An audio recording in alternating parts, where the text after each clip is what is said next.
that's where Sai Deepak has anchored his arguments, but I see has taken some notes, so I look forward to hearing his counter thrust and to responding to it.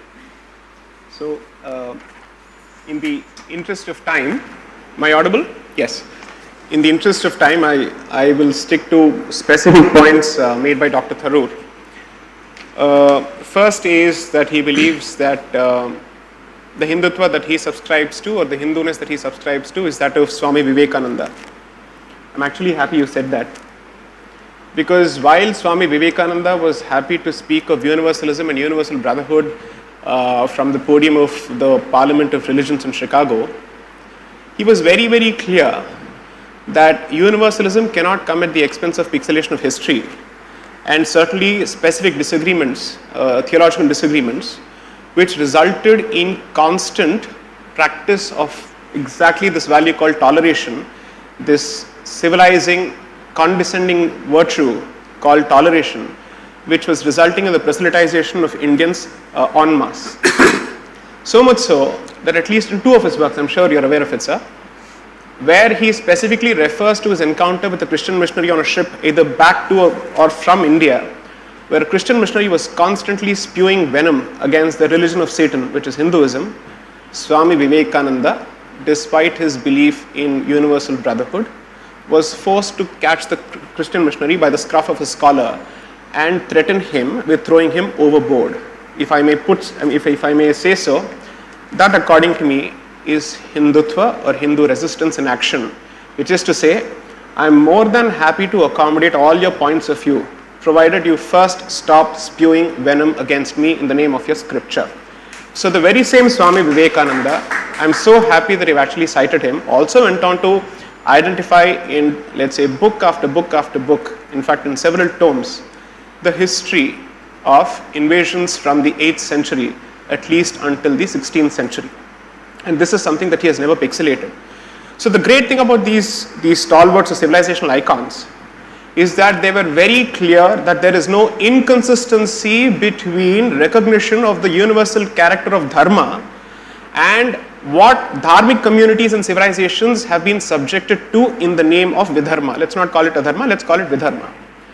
This is something that is starkly missing, and that's exactly what I've pointed in my book, which is to say that there is a filter called coloniality or colonial consciousness, which actively prevents this particular country, and specifically the majority of this country, from accessing specific aspects of its past and putting it in deep slumber in the name of secularism. Because just as you have a problem with, let's say, the concept of tolerance, so to speak, European history, and I'm absolutely sure you're aware of this, is specifically clear about the Christian origins and Christian nature of secularism itself.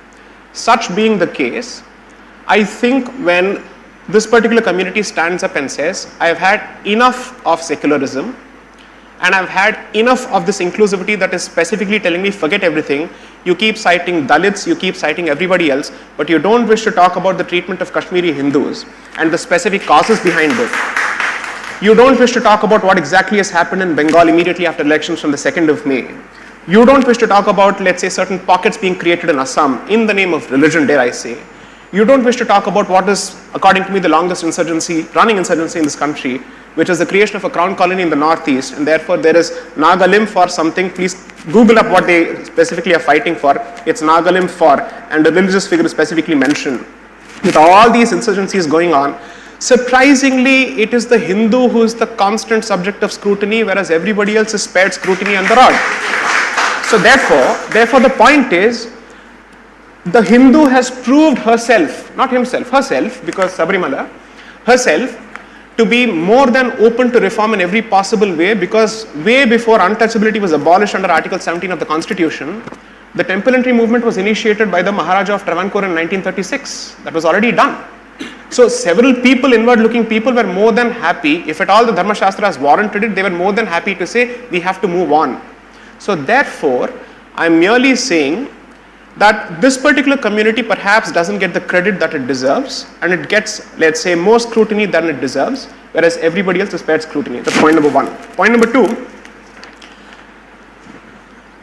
any concept must be understood, as Dr. Tharoor rightly points out, in historical context. I completely understand. but it should not be divorced from the unique cultural experience and historical experience of any community.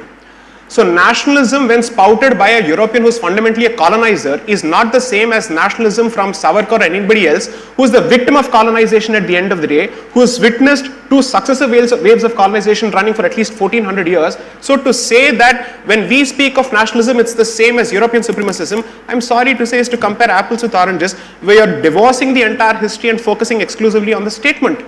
Here, when we speak of nationalism, it is merely a call for throwing off the yoke of colonialism of two kinds. Therefore, this should not be compared with Europeans for the simple reason that you're comparing the victim with the oppressor and the aggressor. That, according to me, there couldn't have been a greater insult to a victimized and a colonized community. That's point number 2. And I'll just make one more point, which is Constitution. Of course, it's a fine document, it's a great document, it must be worshipped. Yes, I get all of that. But the point is, Dr. Ambedkar, after having crafted this constitution, during the Nehruvian dispensation, rues the fact that he actually created this constitution because he was seeing it distorted under the Nehruvian dispensation, and he says very clearly that I regret the day that I was given this particular task of having to draft this particular document, because now I realize that a terrible piece of document can be used for the betterment of the people in the hands of good people, but a fantastic piece of document and legal document can be completely misused in the hands of scoundrels. I don't, and this I'm not even paraphrasing, I'm using his words exactly.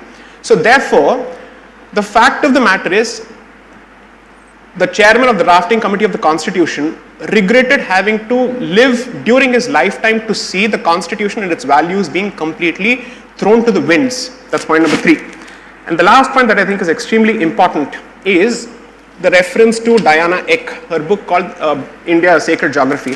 Surprisingly, when she refers to India, a Sacred Geography, she chooses not to refer to it as Bharat. She still focuses on India, which is exactly why I decided to call my book India, that is Bharat, because Article 1 speaks of India, that is Bharat. Unfortunately, Bharat has been effectively relegated to the margins, whereas India is currently surviving at the expense of Bharat. The problem is, if you look at the introduction of Diana Eck's book, because I've had the specific opportunity to deal with it in my book, she recognizes the fact that as far as this country is concerned, it was created as a consequence of a network of pilgrimage centers. And therefore, there's a triple matrix of nature, culture, faith, epistemology, and patriotism coming together to create this entity called Bharat. But there again, she says, but Hindu nationalism, no. So the problem is, it's surprising that she regurgitates the very same scholarship of Radhakumar Mukherjee of 1914. She comes out with the very same scholarship on sacred geography of Jadunath Sarkar, of R.C. Majumdar.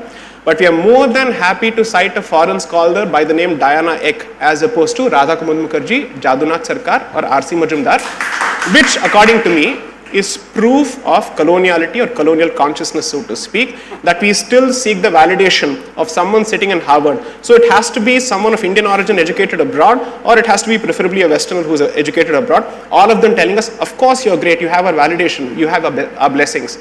So that's exactly why I said, perhaps we should have, let's say, a face-off as far as India, that is Bharat, and the Battle of Belonging is concerned, simply because Diana Eck represents everything that is wrong with Western academia. She, according to me, represents what's happening on the September 11th, which is dismantling Global Hindutva Conference.